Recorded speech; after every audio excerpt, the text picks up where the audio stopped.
Have you ever noticed that weird feeling when an elevator starts moving? You suddenly feel a little heavier or maybe a little lighter for just a second. If you ever struggle to memorize which is which, or if you are confused by what apparent weight even means, you are not alone. Most students find these scenarios a total headache to keep straight. But the good news is you don't actually have to memorize them. In this video, we are going to break down the concept of apparent weight and show you exactly how to calculate it so you can predict whether you will feel heavier or lighter whenever you are in motion with the elevator. To make the math easy to follow, let's imagine you have a mass of 70 kilograms. Even though your mass stays the same, if you stand on the scale, that reading is going to change depending on exactly how the elevator is moving. We're going to look at 4 specific scenarios to see how this works. The first one is when the elevator is moving up and accelerating. This is what happens right when you start your trip from the lobby heading up. And second, the elevator is moving upward and decelerating. And this is the phase where you're almost at the top and the elevator begins to slow down for the floor. And the third one is the elevator is moving downward and accelerating. You will see this when you're on a high floor and the elevator first starts its trip down. Okay, and the last one is the elevator is moving downward and decelerating. So this is what happens when you approach to the bottom floor and the elevator brakes to a stop.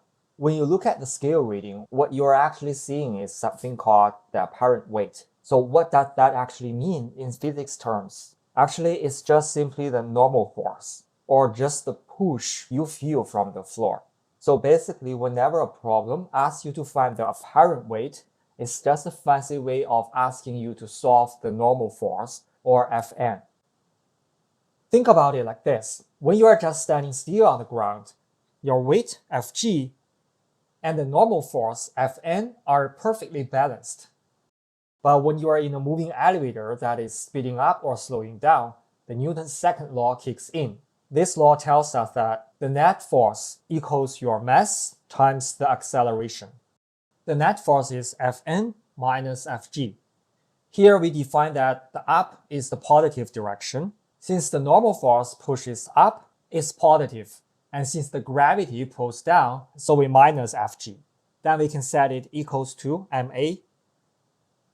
If we shuffle the math around a bit, we get our master formula, which is Fn equals Fg plus ma.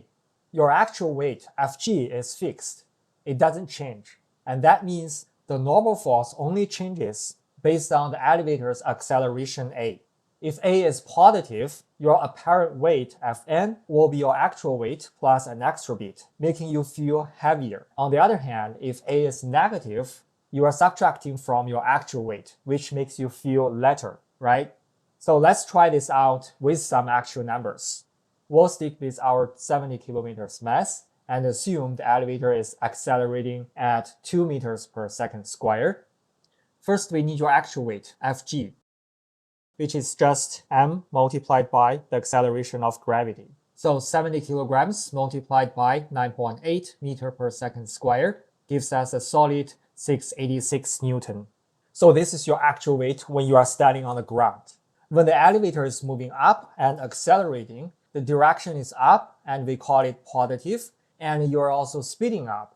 So the acceleration is in the same direction with the motion, which means it's a positive value, or positive 2 meters per second squared. So if we plug this into our formula, we get Fn equals 686 plus the mass, which is 70 kilograms, multiplied by positive 2 meters per second squared, which comes out to 826 Newton.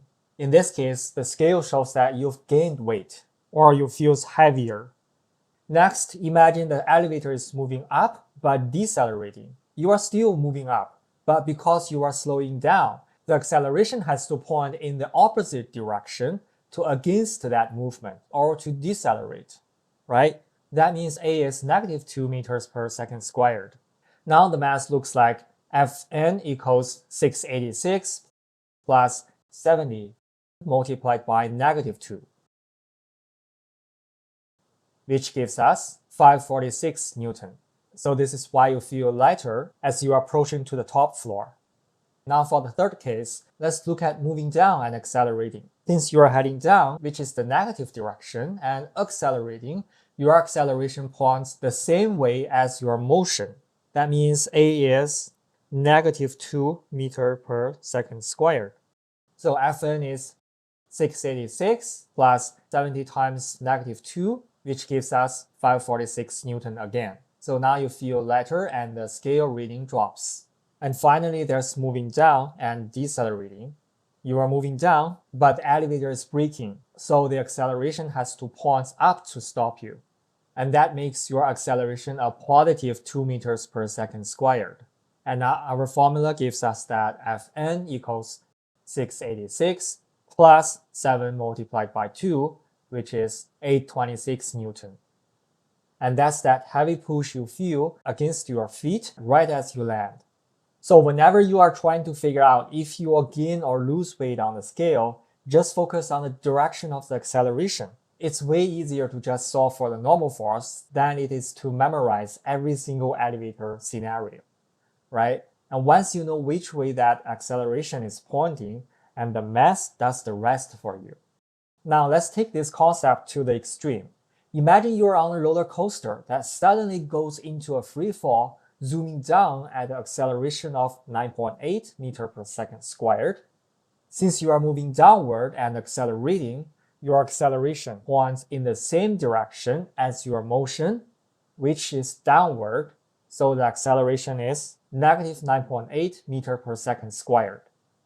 When we plug that into our formula, we get Fn equals Fg, which is 686 Newton plus 70 times negative 9.8.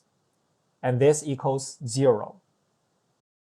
And that 0 Newton of normal force is why you feel completely weightless. And that stomach drop sensation happens because you are essentially floating, with the seat providing absolutely no support. And on the flip side, imagine you're an astronaut riding a rocket during launch and accelerating upward at a massive 30 meters second squared. Since you are heading up and speeding up, your acceleration is positive 30. And if you plug this into our formula, we get Fn equals your actual weight, again 686 Newton, plus 70 multiplied by 30, which is a staggering 2,786 Newton. And that's over 4 times of your actual weight.